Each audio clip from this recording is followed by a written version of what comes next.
Hello everyone, this here is Mike McLean from Nerd Reviews. It has been a while since I've done one of these videos, so let's get back with the one app almost everybody's playing.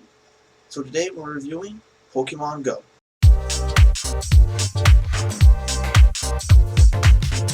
Alright, so Pokemon Go is a game developed by Niantic and the Pokemon Company for Android and iOS. Niantic also developed Ingress, which is another augmented reality video game for also Android and iOS. Pokemon Go seems to be based upon the Google April Fool's joke of 2014, in which players have to go around Google Maps and find all 150 Pokemon. So Pokemon Go so far has over 100 million downloads just on the Android platform alone, which is actually pretty huge considering Candy Crush Saga and other games along that genre are only getting maybe 10 million. Even that's an estimate. So the game kind of starts out with you setting up your character. You can choose between male and female and a whole bunch of crazy customizable options like you would have in games like Pokemon X and Y. You start off choosing one of three and possibly four Pokemon, which is just the starter Pokemon from Red, Blue, and Yellow. And then once you reach level 5, you get to choose between Team Majestic, Team Valor, and Team Instinct. Personally, as a player, I chose Team Valor, so Team Valor for the win. Just a note on the data usage. Many people still think the data usage is still very high for the game, and that's understandable considering Google Maps still uses a lot of data. But a friend of mine has tested out, and he found out that it only uses about 40 megabytes an hour on average, which is actually less than the 100 megabytes per hour I was guesstimating the app to use.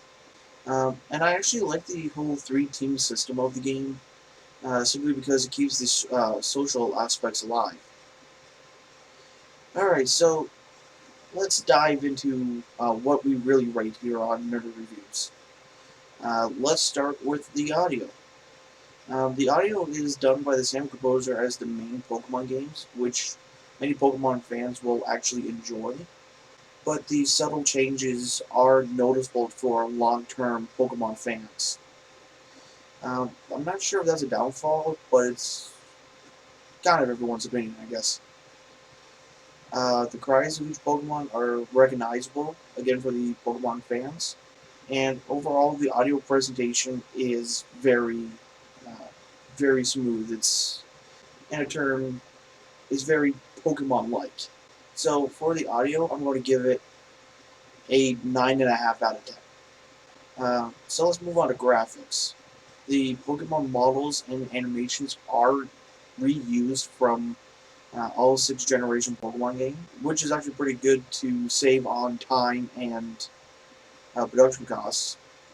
The seeing Pokemon in the real world using the AR system is cool if you have a lot of charge on your battery. And the real world maps is actually a pretty neat idea considering Niantic used to be part of Google. So they still have use of the Google Maps engine. So for the graphics, I'm going to give it an 8.5 out of 10. The presentation of the Pokemon, the Pokestops, and the Pokemon gyms can be a little better, but that's just my opinion. Okay, so let's get back to that nitty gritty, the gameplay. Gameplay can only be described as a really big version of the Safari Zone.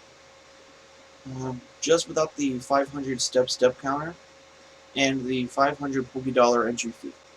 Items can be purchased at any time if you have the right amount of coins.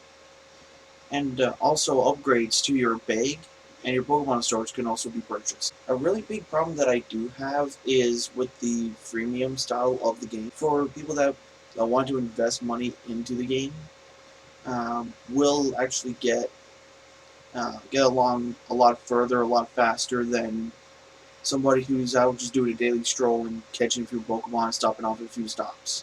But on the flip side of that note, all the freemium content is actually well contained. You don't pay to win. there are still some aspects of the game in which you still have to work at. So that's kind of a plus side. Another problem I have is you really need a data plan on your device, whether it be phone or a tablet, or it's really helpful to have a friend that can tether data. Because I actually find that public Wi-Fi hotspots are not the greatest ways to play Pokemon Go on the go.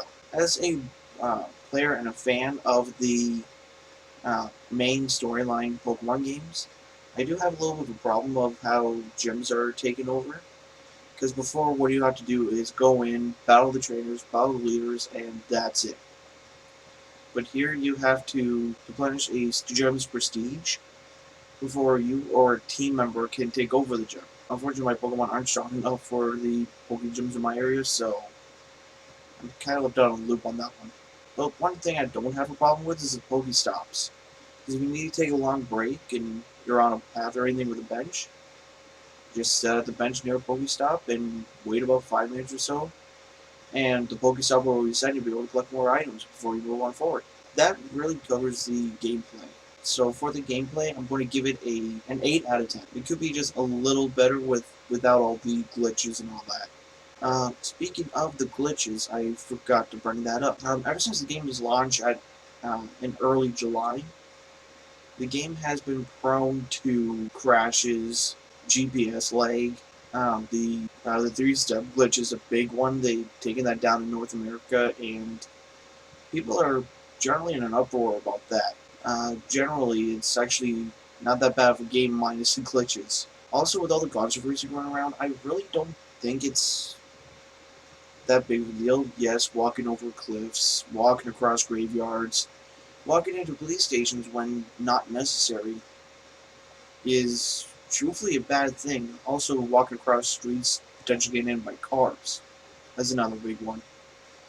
But it could actually be used for detective skills as well, because so far there has been about 2 or 3 dead bodies found by rivers, which really can help with like missing persons case or other police crimes.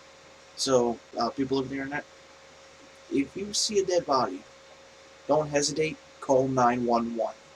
Alright, so that's my review of Pokemon Go. Let's give the results.